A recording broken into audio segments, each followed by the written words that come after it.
दर्शक बंधु ए दृश्य को देखंतु हुए तो यह पूर्व सरकार जो पोखरी योजना थिला सही योजना गाँ दांडे प्रतिफलित होईछि।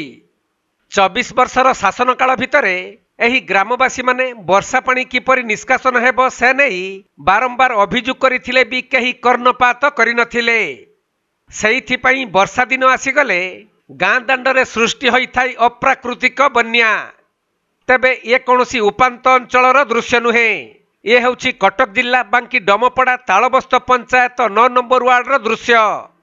लघुचाप वर्षा पानी निष्कासन होई पारु नथुबारु कृत्रिम पोखरी पलटि जाइछि गाँ दांड। तेणु स्कूल को जा आस करुथबा छोट छोट पिलांक ठारु आरंभ करी ग्रामवासी माने केउ प्रकार असुविधार सम्मुखीन हेउछंती देखंतु। एपरिकी लोकंक पिंडा को पानी घेरी रहिथिबा बेले घर भितरे मध्य पानी पसी जाइथिबा जଣା पड़िछि। तबे जहा सूचना मिलिछि एठारे नेता प्रबल किंतु काम दुर्बल। तेणु यथाशीघ्र ग्रामर ही रास्ता को मरामती करिबा पई साधारण रे दाबी हेउछि।